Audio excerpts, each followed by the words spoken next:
Olá, pessoal, tudo bem?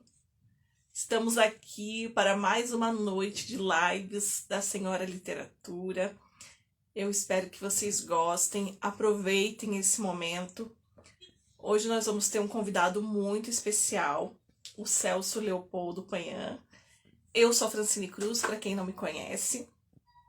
Eu vou me apresentar, porque eu sei que muitos vão assistir esse vídeo depois. Eu sou professora, sou escritora, tenho alguns livros publicados já na minha área de formação, que é Educação Física. Vou mostrar aqui para vocês. Esse é o primeiro livro, Atividade Física para Idosos, Propostas de Atividades e Apontamentos Teóricos. Esse aqui também, seguindo a mesma linha, Educação Física na Terceira Idade, Teoria e Prática. São dois livros teóricos de Educação Física. Oi, Bárbara, tudo bem? Oi, Everton. Vamos dar um tempinho aí para o pessoal chegar e a gente já começa a falar e já chama o nosso convidado. Eu tenho também 2 livros de romance, então quem é mais da parte do romance aí, como as pessoas que estão chegando e vão assistir o nosso convidado, que também é um escritor de romance. Então esse é o meu primeiro livro, se chama Amor Maybe. E tem também esse outro livro, A Casa dos Dois Amores, que inclusive vai sair uma segunda edição muito em breve, então fiquem atentos. Está aí no processo de construção. Vou deixar eles aqui. E mostrar também o último livro. Ó, nosso convidado já chegou, já vou chamar você, Celso. Esse é o livro Ana Cristina César, a obra poética de Ana Cristina César, Ressignificação do Biografismo. Então é um livro que fala sobre a obra da Ana Cristina, uma grande poeta da década ali de 70, né, geração marginal. E é um livro de ensaio acadêmico. Então quem gosta também de estudar essa parte mais teórica sobre os escritores, eu convido vocês a conhecerem. Tem a versão em e-book, tem a versão em livro físico. Estão todos convidados aí para conhecer o meu novo livro sobre a obra poética da Ana Cristina. E agora que o pessoal já está chegando, eu vou chamar o nosso convidado aqui para ele se apresentar também. Ele que é professor, escritor. Nós já vamos falar aqui um pouquinho da biografia dele. Deixa eu apertar aqui para convidá-lo.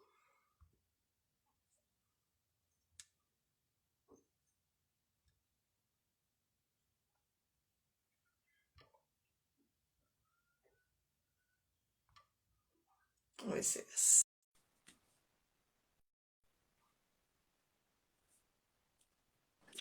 Não.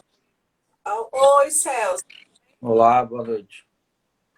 Boa noite, prazer estar com você essa noite. Prazer. Tá tudo bem aí em Londrina? Tudo tá bom? Parou de chover?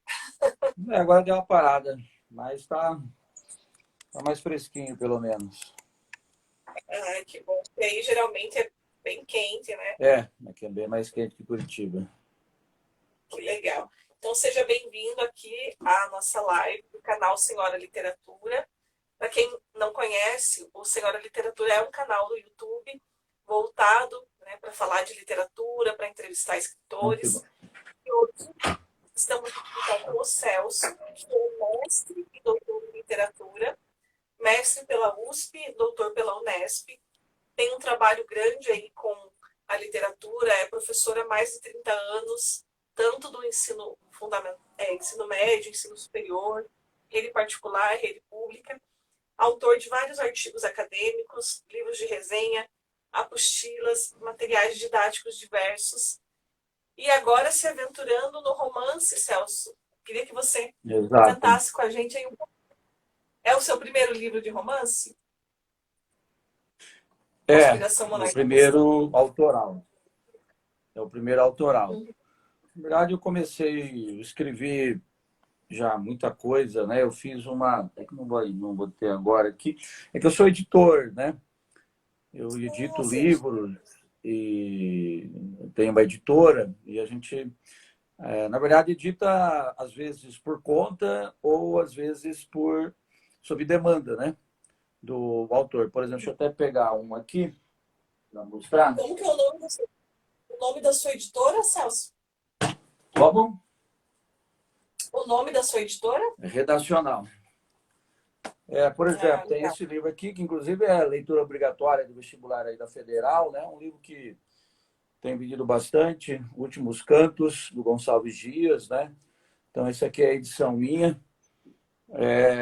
Então, a editora chama Redacional. Aqui vai ficar, né? Ao contrário, mas para quem está vendo aí consegue. Redacional, então, tem assim, várias edições. Eu já editei também livros, sermões do Padre Antônio Vieira, entre outros. Então, essa é a parte, digamos, da edição. Agora, como escritor mesmo, né, eu já escrevi bastante coisa. Livro de resenha para vestibular, os vestibulares aqui da UEL, da própria Federal também. Então, assim, a parte escrita eu estou sempre. Agora, realmente, esse é o meu primeiro romance publicado. Eu tenho alguns outros já começados, mas publicados, esse é o primeiro. Uhum.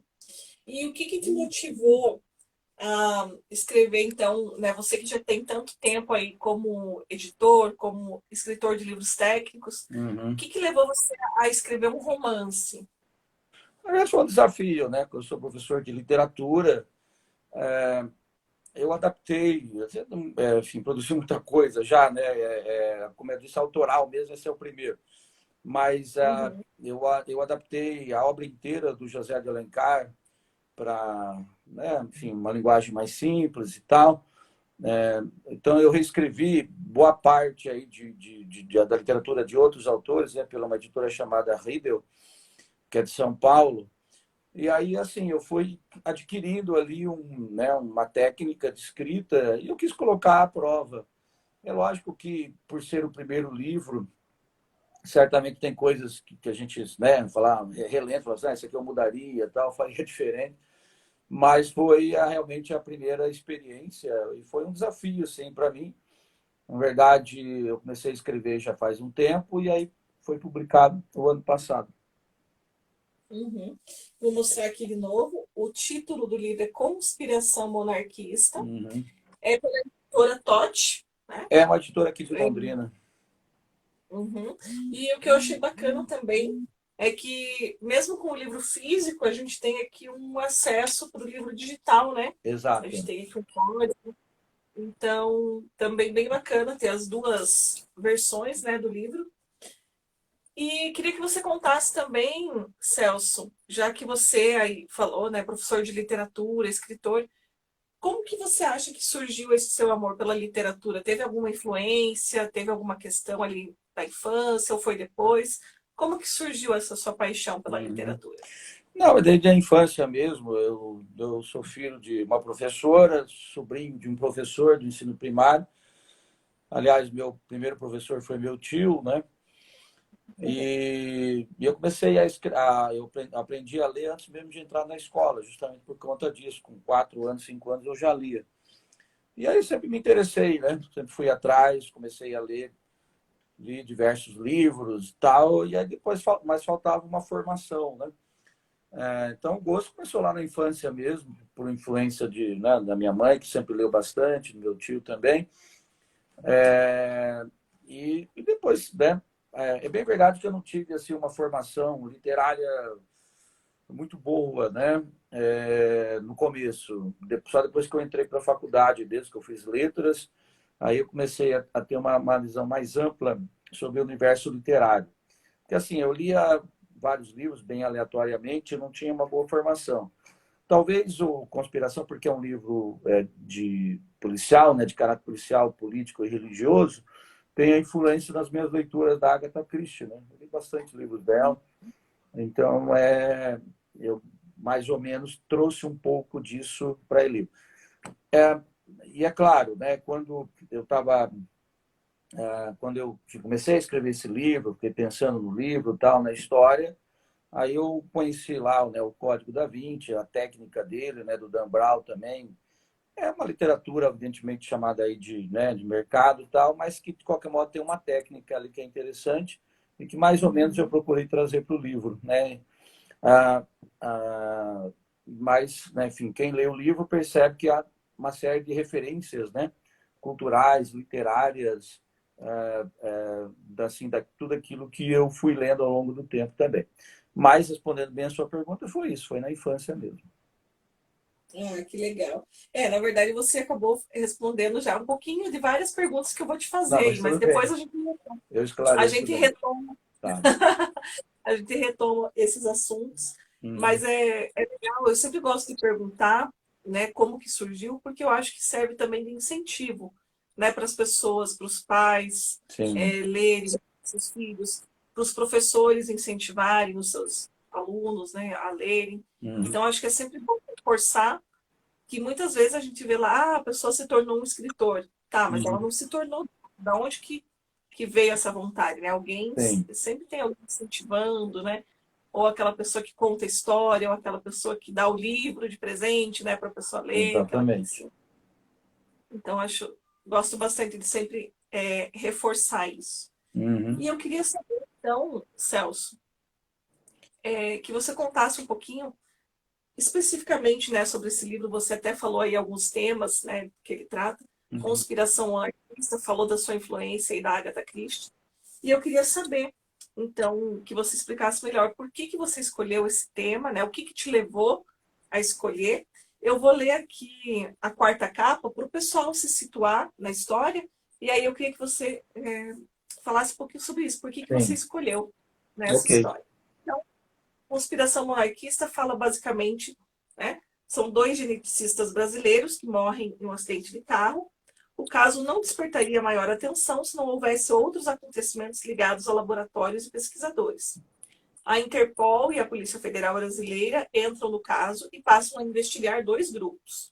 De um lado, uma organização científico-religiosa que defende uma reorganização mundial com base na experimentação genética, na clonagem, e de outro, uma organização político-religiosa que tem como meta dois pontos: revalorização da Igreja Católica e luta contra a clonagem, em meio de pesquisas que possam contrariar o pensamento religioso.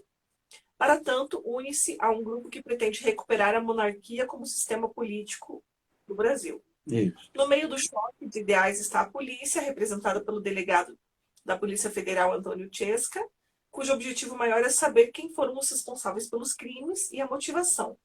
A história se passa em São Paulo, com referências a momentos da história brasileira e portuguesa, simbologia religiosa e pagã e obras de arte. Isso. Então, aqui dá para a gente ter uma visão geral, né, da obra. Uhum. Então, se você puder comentar aí o que motivou essas escolhas de temas, e Uhum. quiser comentar sobre os temas também. Bom, primeiro que assim, todos os temas sempre foram do meu interesse, né? Sempre gostei de analisar, de pensar as questões religiosas, as questões políticas, e como eu falei, tem esse componente policialesco aí, por influência das leituras, né? É assim, como eu diria, a ideia ali foi desenvolver uma narrativa baseada, na verdade, na farsa. É porque, assim, a clonagem, embora seja um tema. Quando eu comecei a escrever, a clonagem era um tema bem recorrente. Aí meio que parou, né? Não é um tema que se fala mais tanto, ainda que isso seja algo possível e tal. Mas quando eu comecei a escrever, era um tema ainda bastante recorrente, porque é um livro, na verdade, que eu comecei a conceder em 2009, 2010, tá? Então foi por isso que eu mantive. Até quando eu fui publicar, eu pensei até em mudar um pouco a ideia. Mas é assim,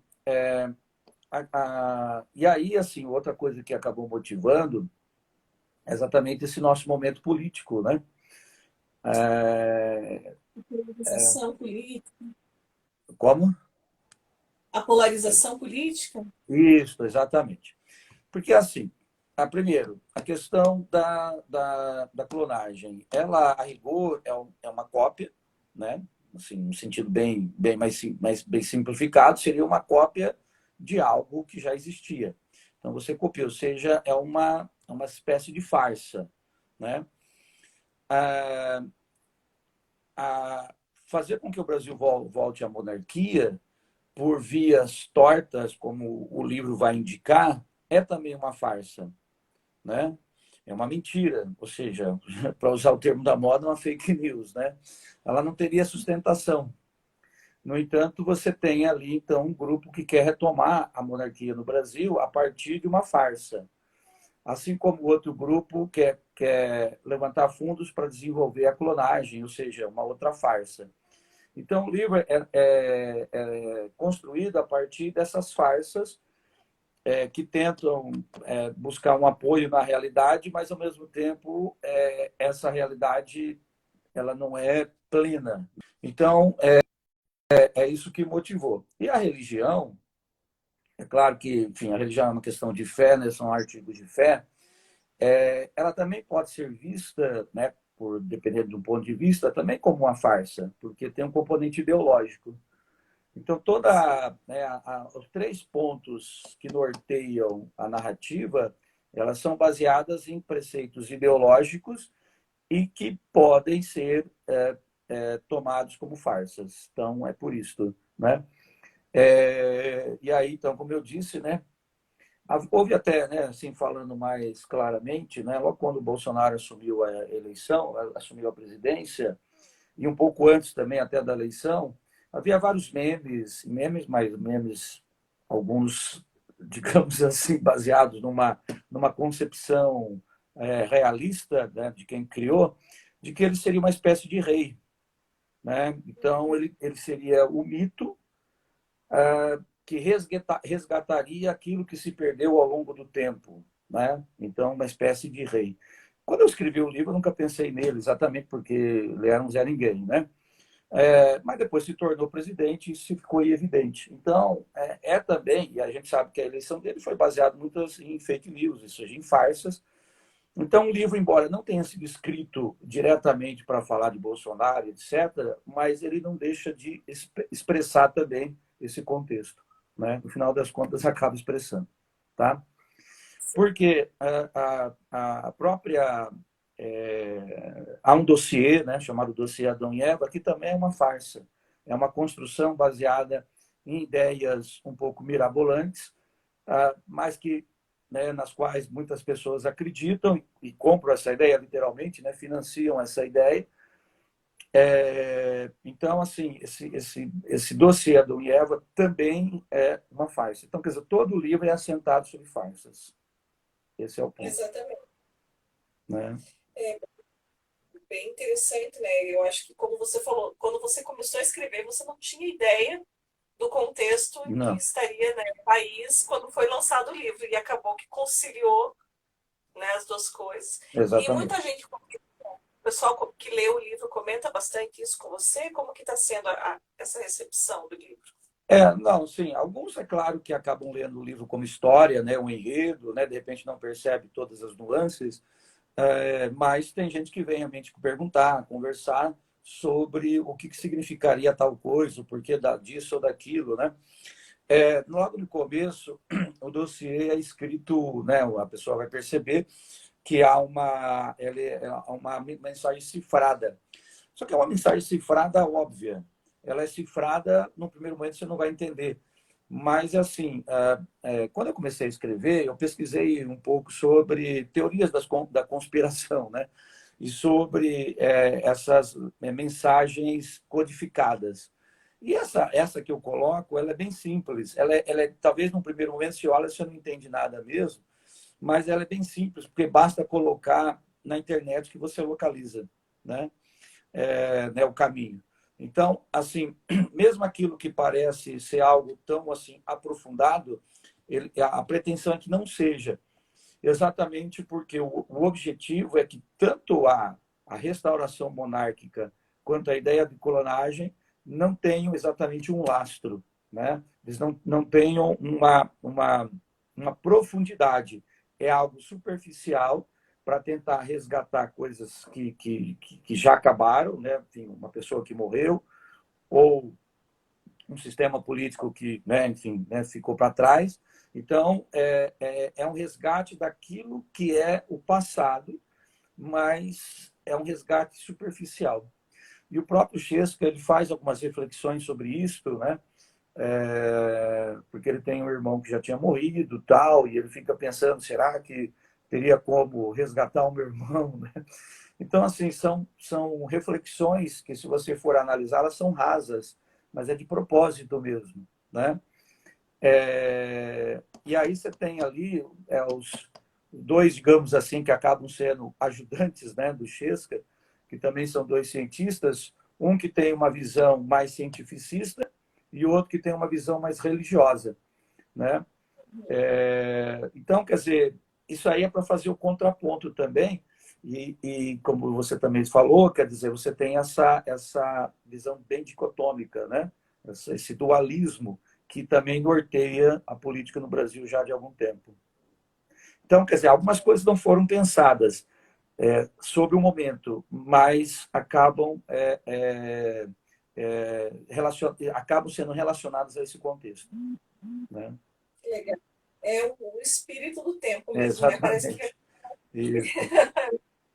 bem bacana. Eu queria perguntar para você, então, você comentou que começou a escrever em 2009, 2010, por aí. Uhum. Então, quanto tempo você demorou para escrever esse livro? É que assim, como a gente trabalha muito, né? Muita aula e tal, então tinha a época que eu deixava o livro, ficava lá com 2 anos, 3 anos, né? Parado e tal, não retomei. Se for somar mesmo o tempo que eu levei escrevendo efetivamente, porque você escreve, aí você reescreve, muda alguns termos, enfim, deve ter dado mais ou menos uns 2 anos e meio, né? Juntando esse período. Porque ele levou, 11 anos para ser publicado. Mas a parte escrita mesmo, né, que eu peguei efetivamente, que eu fui lá, foram mais ou menos 2 anos e meio. E Nesses você 10, 11 anos.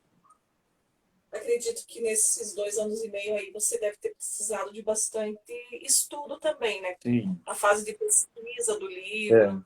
E exato. queria que você contasse então um pouquinho como que foi esse processo, né? Não só o processo criativo ali, mas como que você se organizou aí conciliando, né, com a sua vida de professor, de Uhum. escritor. Como que foi esse processo de nascer esse livro? Então, como se trata, como eu disse no começo, como era um desafio, foi um alto desafio mesmo. Eu nem pensava em publicar, para ser bem sincero. Eu queria entender o processo criativo, porque a gente trabalha com literatura e às vezes fala, né, para os alunos, como é que. Porque tem muita gente até brincando, né? Alguns alunos perguntam, mas professor, será que ele fumou uma para escrever esse poema? Né? Falo, pode ser, né? Se for o Camilo Peçanha, certamente. Né? Então, alguns pode ter acontecido. Então, como é que se dá o processo criativo? Então, foi algo meio que para mim, para eu poder entender como é que se dá. Então, assim, como é que eu fui concebendo, né? Os nomes, eu procurei, assim, nomes bem aleatórios mesmo, diferentes, Antônio Chesca, né? O Chesca nem sei o que significa, para ser bem sincero, Lobo, né, também, Lobo, é lógico, tem alguns sentidos ali, mas eles não foram buscados com essa intenção, foi realmente com a intenção de ser um pouco diferente, tá? Espera só um pouquinho que eu tenho uma gata aqui que fica andando para lá e para cá, tá? Os gatos adoram As participar gatinhas, das lives. exatamente. Então, foi um desafio para eu aprender o processo criativo. E aí, é claro que hoje a internet facilita bastante para a gente buscar fontes, não é? Fonte de pesquisa. A própria ideia ali que eu falei da mensagem cifrada, né, que aparece no começo do livro, as diversas referências culturais que tem ao longo do livro, a teoria da conspiração, né? E eu me lembro, inclusive, aí também tem a ver com o momento, né? Quando eu comecei a pesquisar a teoria da conspiração, o primeiro nome que apareceu foi do Olavo de Carvalho. Que ele nem era tão evidente assim, né? Se tornou mais evidente a partir desse governo. Então, eu já lia lá as teorias mirabolantes dele e tal. Mas eu até pensei em usar uma teoria dele no livro, né? Mas deixei para lá. Que era muito forte e tal, nada a ver, né? Então acabei deixando. Mas eu acho que ele cita, eu acho que eu cito. E eu cito também, né, no livro, até o Código da Vinci, a referência ali à história de Cristo, como, né, tendo sido relacionado com Maria Madalena e tal. Então, quer dizer, esse processo foi isso, realmente de buscar diversas informações, diversas referências, tanto no universo cultural mais assim erudito, né, mas também nesse universo popular pop, né, nesse universo cultural pop, né? Legal. Então há esses dois aspectos, tanto o erudito como o pop. Uhum. Né? Legal. E você, desde o começo, então, já começou a pensar que seria sobre falar de monarquia, falar, Isso. né? A monarquia, porque assim, então, aí é uma coisa que de repente poderia ter, né, ao longo do tempo modificado um pouco mais, mas daria muito mais trabalho.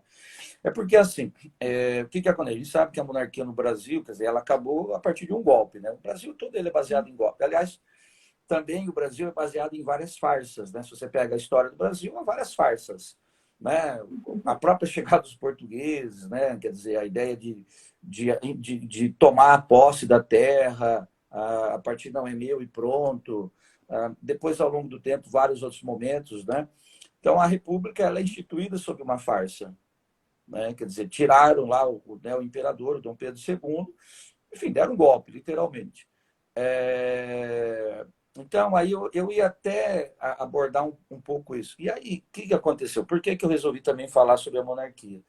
Aí, nessas pesquisas, nessas teorias da conspiração, nessas pesquisas, eu descobri que há vários grupos no Brasil monarquistas, né? Que realmente pretendem a restauração da monarquia. E aí, também, quando houve lá a promulgação da Constituição, né, a última, tinha lá a ideia de se fazer um plebiscito para manter a república ou voltar à monarquia. Isso também é dito ali no livro. Então, quer dizer, na verdade foi um caminho que eu encontrei, porque a religião, né, a fé católica, sobretudo, é, e, e aí não é só católico, né? Mais uma vez a gente tem esse momento, a ideia de restaurar os valores perdidos, né? Os valores cristãos, a família, a tradicional família brasileira. Então, isso tudo vai né, como um conjunto de ideias relacionado à própria ideia da restauração monárquica, já que a monarquia, né, no seu sentido mais original, ela é baseada na crença de que o rei é um ungido de Deus, né? Aquele que ele tem o poder porque Deus assim o quis, né? Então ele concebe, é um poder divino. E aí o que seria essa restauração dos valores cristãos, da tradicional família brasileira, que é uma coisa que tem sido falado também bastante, né? Justamente nesse nosso contexto aqui. Então, assim, de modo geral, eu procurei trazer toda essa discussão para o livro, né? Não assim de modo extremamente aprofundado, não é esse o objetivo do livro, mas apresentando essa discussão a partir da ótica de diferentes grupos, né, políticos e sociais. Então, a monarquia é mais um desse ponto. Porque se você pega a religião, a rigor, ela é contra qualquer manipulação genética, não é? Que no caso seria a clonagem. A monarquia está mais próxima da religião, né? No caso da Igreja Católica. Então, é por isso, né, eu quis juntar essas ideias. E também, uma outra coisa que agora eu estou lembrando aqui, que eu havia pesquisado, é, teve no século XIX, né, a questão religiosa, que também é meio que citado ali no livro, né? A questão religiosa foi exatamente uma disputa entre os maçons e a Igreja Católica, né? Então, há um pouco a retomada dessa discussão, que, por sua vez, ela é retomada nos anos 30 com assim, um grupo, né? Um grupo de críticos católicos, como o seu Amoroso Lima, né? O Cristão de Ataíde, né? Entre outros. Então, são discussões que ou elas aparecem claramente ali no texto, ou assim, são citadas, né? São referidas não de modo explícito. Legal. Eu achei que você conseguiu, assim, muito bem, né? Como você falou, apesar de ser o seu primeiro livro, eu acho que você conseguiu Uhum. mostrar bem essa dualidade, essa dicotomia, e mostrar um lado e mostrar o outro lado, e Uhum. mostrar ali um personagem que, ora, você pensa que ele vai pender para um lado, ora você pensa que vai pender para o outro, então fica também esse suspense. Uhum. Eu achei bacana como você conseguiu manter o suspense. Eu quero perguntar para você agora, Celso, se você quer ler algum trecho do livro, se Sim. Posso até muito legal. parar aqui. leia um trechinho para o pessoal conhecer também a sua forma de escrever, né? Então, esse aqui é um pouco só para perceber toda essa discussão. É um momento em que o Lobo, né, um médico que que é digamos assim, um ajudante aí do pesquisador, do detetive, né, o Antônio Chesca. Então, ele está lá para estar conversando com um deputado, que é o Pereira, né, que seria o pretenso futuro rei do Brasil. Né? Então, ele queria entender. Então, o Lobo ele entra para esse grupo para poder entender assim, como é que eles pensam em fazer essa restauração monárquica. Né? Então, por meio, claro, também de plebiscito, mas também por meio da difusão das ideias. Né? E aí, assim, também, né? A gente é professor, escreve, mas também é crítico, autocrítico, né? Quando eu comecei a escrever, realmente não havia toda essa movimentação em torno de redes sociais. E aí eu poderia ter explorado um pouco mais, né? Quando eu retomei para escrever. Mas aí o livro estava praticamente pronto, eu não quis mexer. Mas esse seria um caminho, né? Explorar a questão das redes sociais. Aqui eu falo uma vez ou outra só, mas ela não é extremamente explorada, né? Mas poderia ter sido depois.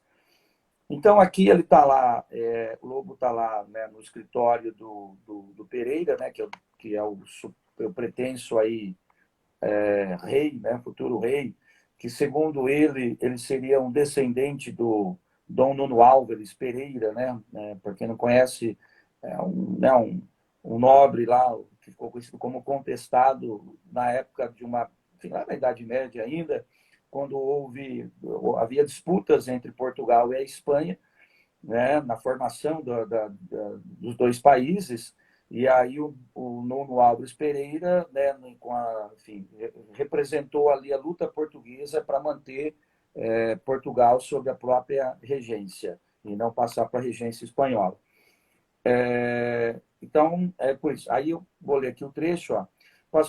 Esse é o Lobo, né? Passou os olhos pela estante de livros. A maior parte da biblioteca era constituída de livros jurídicos, né? Já que o Pereira ali é um advogado. Havia uma seção especial que tratava das constituições brasileiras, na parte dedicada à literatura, autores nacionais e alguns estrangeiros, especialmente portugueses. Lobo viu, entre tantos livros, a Crônica do Contestável de Portugal, Dom Nuno Álvares Pereira, e o livro Mensagem de Fernando Pessoa. Certamente, se encontrasse esse livro em outra biblioteca, talvez não visse nenhum significado velado, né, escondido.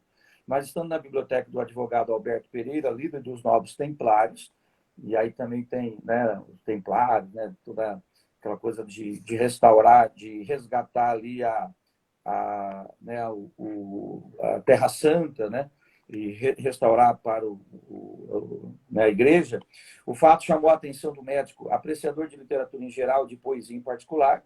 Sabia que Mensagem é um livro de poemas líricos, que na verdade ele é lírico e tem também um componente épico, né? Cujo objetivo maior é fundar de maneira simbólica o Quinto Império Português. E é escrito com teor nacionalista, místico, sebastianista. Então, aí tem também essas várias referências aí, né, para entender o livro, né, do Mensagem do Fernando Pessoa. Daí a importância específica que poderia ter para os Novos Templários. Tomou em suas mãos, folheou inspirado na tela de Freire, leu, que é uma pintura que tinha ali, leu exatamente o poema dedicado a esse importante general, cuja filha Beatriz se casou com o primeiro duque de Bragança, Dom Afonso I. Então, as referências históricas aqui de Portugal. E aí tem aqui um trecho, né, do poema do Fernando Pessoa, né, que eu não vou ler. Então, Lobo leu o poema 2 vezes, ao fazer essas reflexões, num lance de sorte, viu um livro de capa verde. Né? E aí vai. Então, aqui só um trechinho para, né, mostrar que realmente o meu livro, no caso, ele tem todas essas referências da cultura erudita, da parte histórica, né, e também das referências do mundo pop. Né? Próprios Templários, né? O tema Templários virou um tema recorrente aí na cultura pop, com o Código da Vinci, mas com vários outros livros também, né? Diversos outros livros.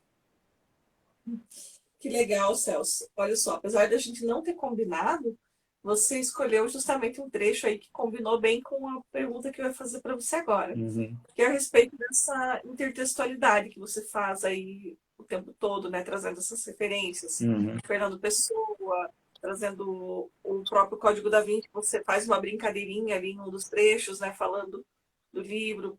Você já falou também que teve como referência aí a Agatha Christie para uhum. escrever.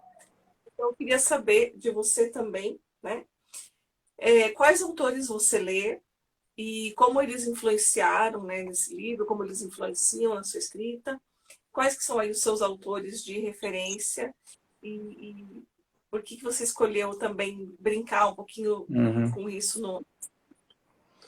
Tá. Assim, bom, eu estou aqui já também na minha biblioteca, né? Aqui a gente tem livro de todo tipo, né? Eu nunca fui assim. Talvez quando na minha adolescência, quando eu lia bastante Agatha Christie, li vários, acho que uns 30 livros dela, né? Boa noite aí, o Guerrinha, tudo bem?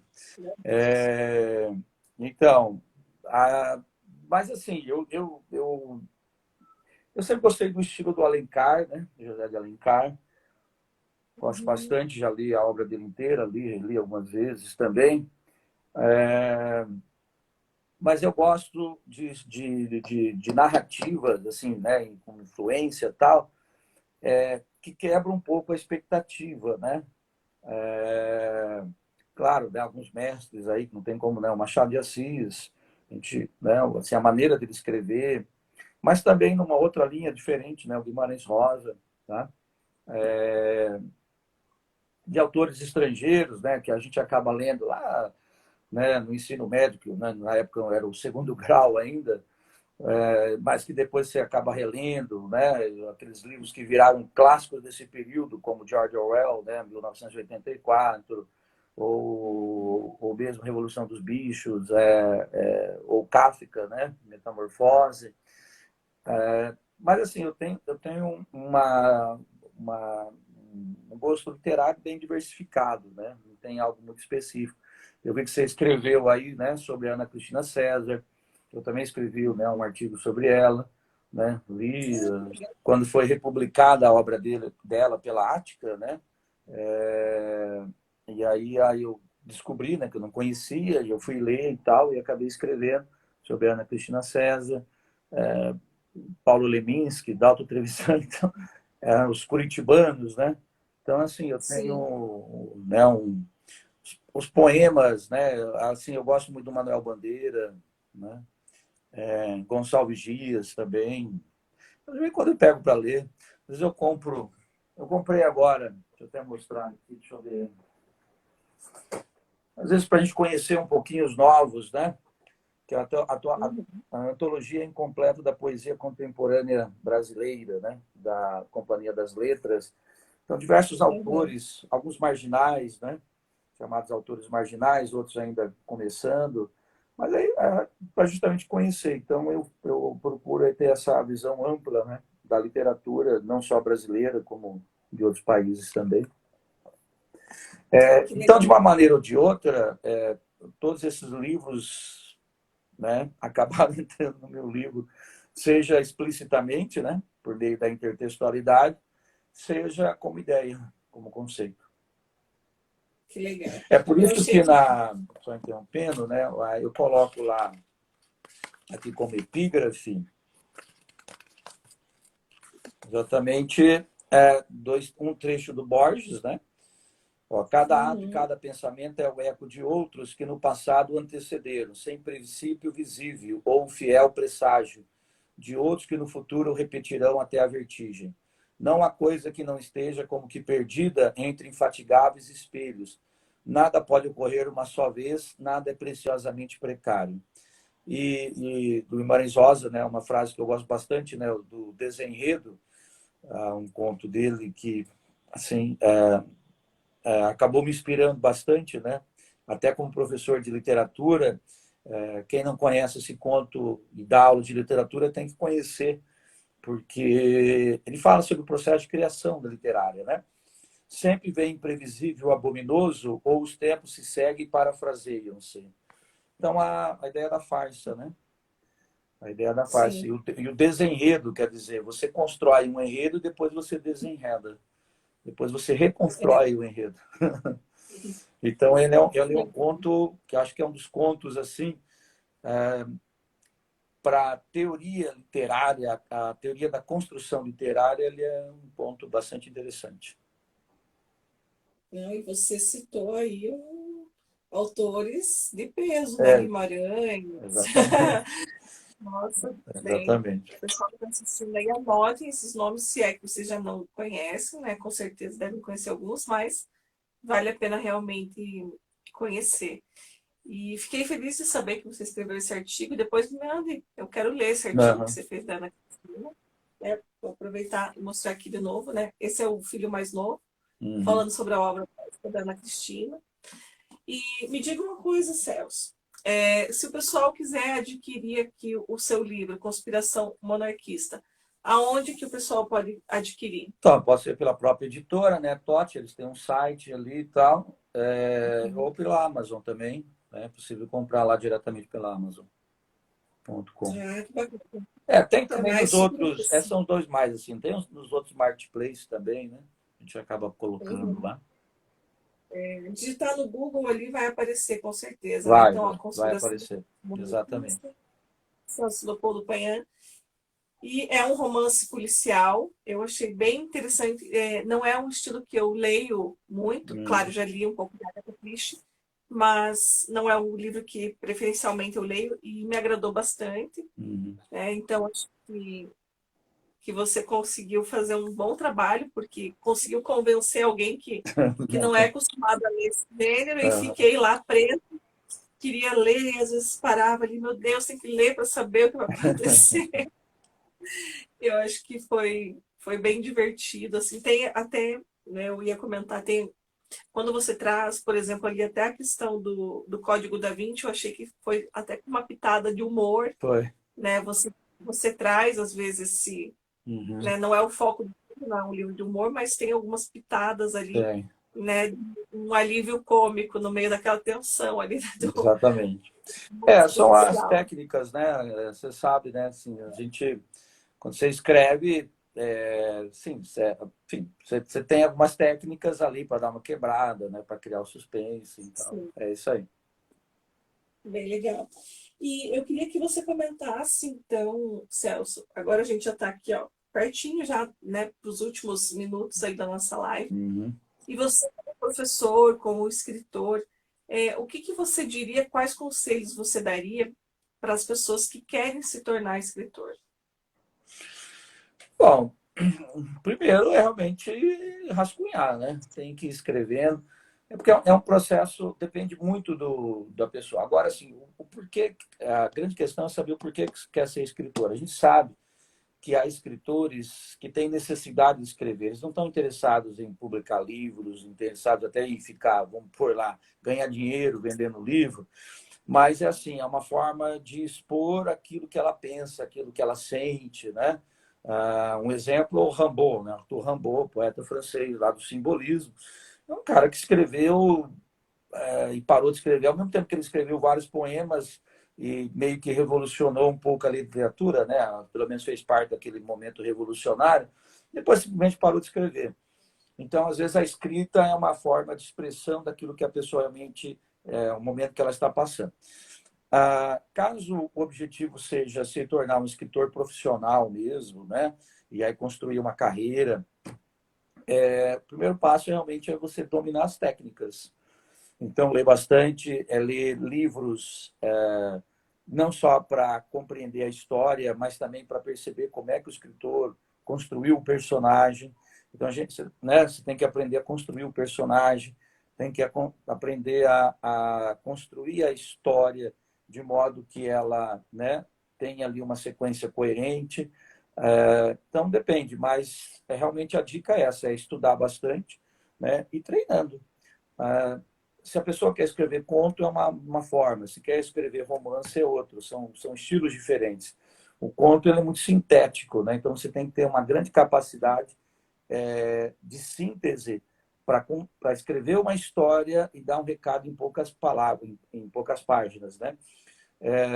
o personagem ele tem que estar ali bem inteiro, digamos assim, mas em pouco tempo. Já o romance, não. O romance você pode construir com mais calma, né? O personagem e tal. Então, a dica é exatamente essa, né? É estudar e treinar, né? Escrever bastante. Mesmo que não saia. Eu tenho 3 outros romances começados. Um, inclusive, sobre o José de Alencar, né? Eu sou fã dele. Foi minha tese de doutorado, inclusive. Escrevi sobre o Alencar. Ah, outro autor também que me inspirou, que foi meu mestrado, foi o Altran Dourado. O Altran Dourado ele tem vários livros em que ele discute o processo criativo, o próprio processo criativo, mas também o processo criativo da literatura no geral, né? Altran Dourado. Então, eu tenho lá a minha ideia, né? Meu objetivo ainda é de dar sequência a esse livro do Alencar, porque ele é um personagem da história literária, da história do Brasil, pouco explorado, né? Ele foi escritor, político, ministro, né, da Justiça, era advogado, filho de um padre. Essa eu não sabia, não. O pai dele era padre, era político, né? Foi senador, mas depois ele abandonou a batina, né? Mas era padre, né? Foi um padre. Quando se relacionou com a mãe do Alencar, era padre ainda, né? Depois abandonou a batina e se tornou senador da República. O Alencar ele também tentou ser senador, né? Mas como ele era brigado com Dom Pedro II, Dom Pedro II não escolheu ele, porque na época o imperador é que escolhia, né, numa lista tríplice, qual seria o senador do império. E o Alencar foi preterido, apesar de ter sido mais votado. Então, assim, ele é um personagem muito rico, né? E eu gostaria de explorar. A Ana... Oh, meu Deus, fugiu o nome agora. Eu tenho que dar uma procuradinha no livro, tem ali. Mas já escreveram, mas eu não gostei muito da história. Eu queria escrever sobre o Alencar mesmo. Que legal. Eu gosto bastante do José de Alencar, também acho que ele ultimamente tem sido pouco explorado, como você disse. A Ana Acho Miranda que a ideia escreveu sobre ele. Ana Miranda. é, eu acho que a ideia de escrever uma nova obra sobre ele é bem Mas ele interessante, como né? personagem, fazer um romance mesmo, né? A ideia é essa. Trazer para o lado da ficção, então. Isso, exatamente. Já comecei, porque Ah, ele tem, assim, várias, só para também não alongar muito, mas ele tem várias polêmicas, né? E a ideia do meu livro ali, que eu comecei a escrever, é a partir de uma polêmica que é sobre o Jesuíta, a peça de teatro dele, né? O Jesuíta, que foi muito criticado na época tal. Então, a partir dessa peça. que bacana. E eu ia justamente perguntar para você também, né? Você até começou a falar aí de algumas coisas. Ia perguntar quais são os seus projetos futuros, se já tem livro novo sendo encaminhado, o que que Ah, você está pensando nos próximos, então, como próximos passos. a gente, assim, como obra literária, o Alencar, né? Agora, os outros projetos são mais acadêmicos mesmo, ou de professor, né? Escrever apostila, a gente vive sempre escreve, né? Então, é mais nessa parte. Que legal. E esse romance que você está escrevendo, então, né, com personagem aí, José de Alencar, você já começou a escrita? Já, então, esse é daqueles casos que eu escrevi umas 50 páginas e parei. Então, eu pretendo retomar, né? Talvez daqui uns 10 anos igual o outro. Mas Vamos ver. esse não vai ser policial, não vai ser um Não, romance não, não. policial. Ele vai ser de época, né? Vai ser o Alencar naquela época mesmo, discutindo a vida dele, falando da vida dele, das. O Alencar ele é um personagem muito rico, né? Muito rico mesmo. E é muito interessante que quando ele morre, o Machado de Assis vira o Machado de Assis. O Machado de Assis tinha muito respeito pelo Alencar. Isso é uma teoria, né? Claro, né? E ele tinha muito respeito pelo Alencar. Quando o Alencar morre, é que ele entra em crise. O Machado entra em crise e aí se isola e escreve o Memórias Póstumas, né, de Brás Cubas. Então, é uma teoria, mas que é bem aceita, né? O Alencar exercia uma grande influência sobre o Machado. O Machado ele inaugura o realismo exatamente após a morte do Alencar. Tipo, bom, agora eu acho que eu posso escrever no meu estilo aqui, né? Então, ele é um Sim. personagem bem rico da história brasileira. Então a gente pode esperar aí que nesse livro do Alencar vai aparecer o Machado também. Vai. Pior aí, Ai, e a pior fofoca enfim, é fake news, né? Mas que né, o Machado não teve filhos, né? E quando o Alencar morreu, o Mário de Alencar, né, que era o primogênito do Alencar, se tornou muito amigo do Machado. Muito, eles eram muito próximos. As más línguas diziam que ele era filho do Machado. Então, eita, já mete já tem as fofocas literárias da época. Mas acho que não, né? Era só. Mas circulava essa ideia, porque eles eram muito amigos, né? Muito próximos.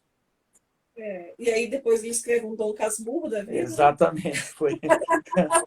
Exatamente. Então Ai, que legal.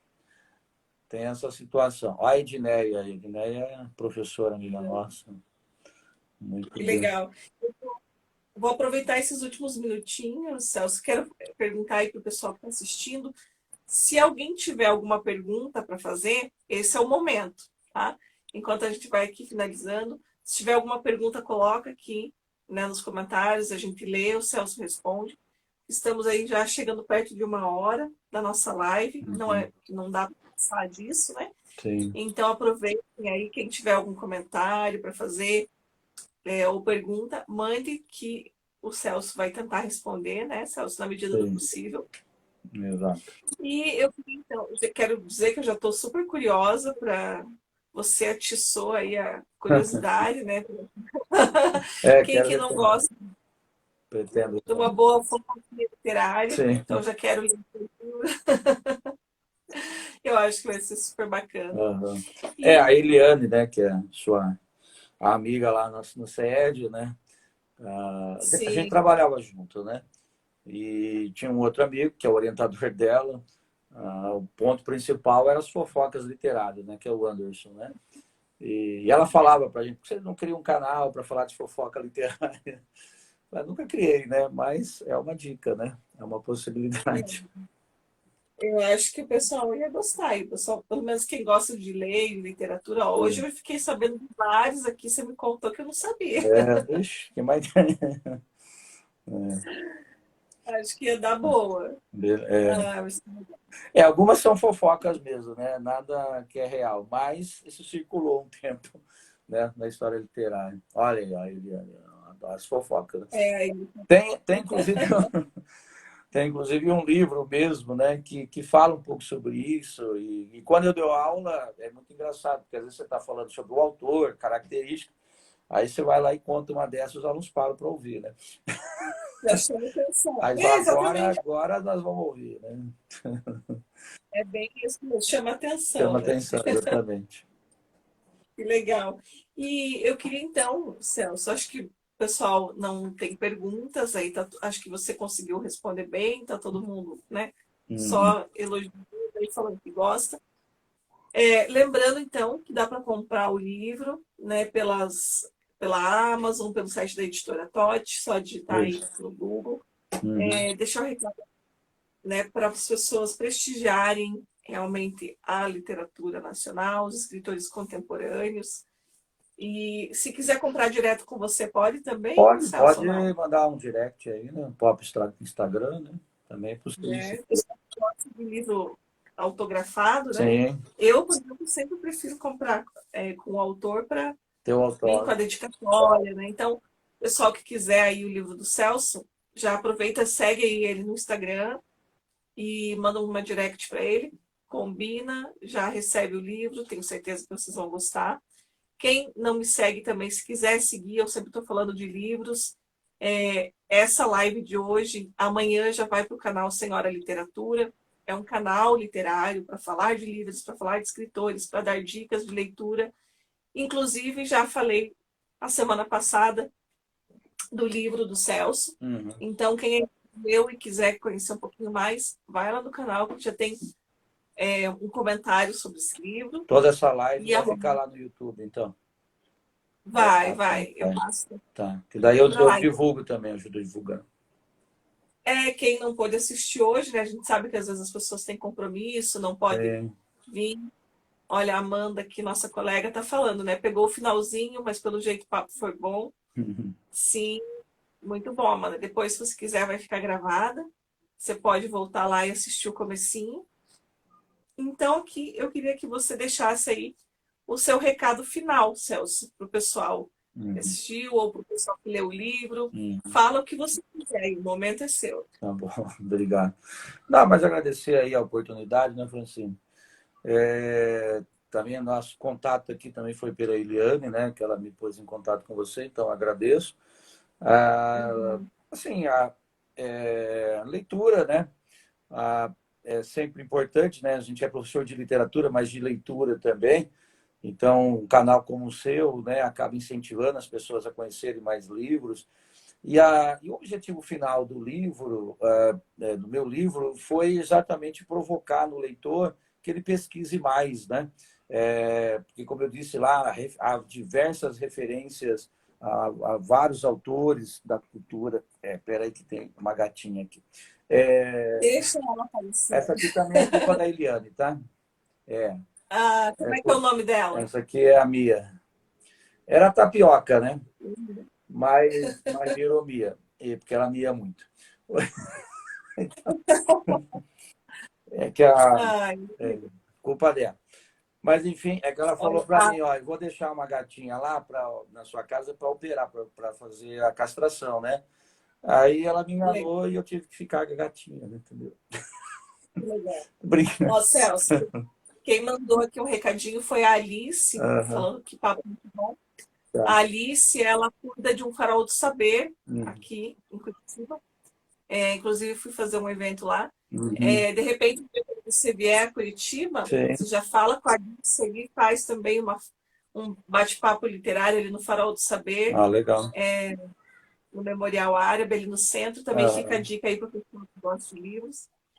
Visitem, né, os faróis, peguem livros, prestigiem as atividades que acontecem lá, porque é assim que a gente vai fomentando, né, a literatura mesmo, participando dos eventos, sim, incentivando os autores, né? exatamente. É o golpe do lar Aí temporário. é o O golpe, já, golpe. já vi, O golpe tá aí, virou né? do, tá sendo temporário até hoje, Tá, né? agora é definitivo. Mas como recado é exatamente isso, né? O objetivo maior do livro é despertar o gosto, né, da pessoa em ler, mas também buscar novas fontes, né? Quando eu escrevi, então, era fazer com que a pessoa também aprenda um pouquinho mais sobre o universo cultural, o universo literário, a partir do meu livro.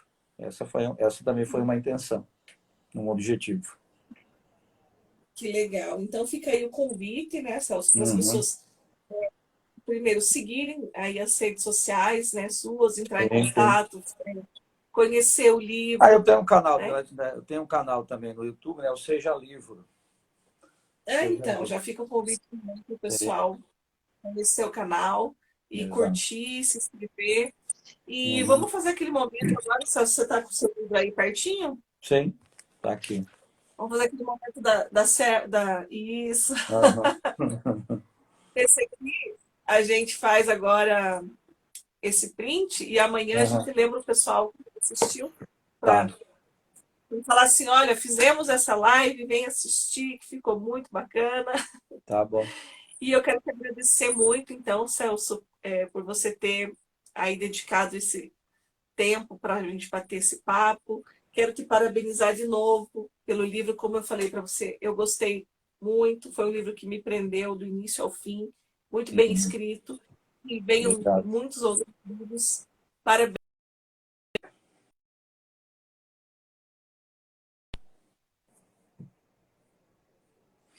Acho que travou. Deu uma É, travadinha, né? então, eu estava agradecendo você e te parabenizando Tá. e desejando que venham muitos outros livros aí para nos brindar com a leitura. Ok, então. Obrigado. Uma boa noite. Obrigada. Tchau, tchau. Até a próxima. Então, pessoal, Até. amanhã esse vídeo vai ficar lá no canal Senhora Literatura, para quem não assistiu. E muita boa noite para vocês e leiam muitos livros. Tchau, tchau. Boa noite. Boa noite.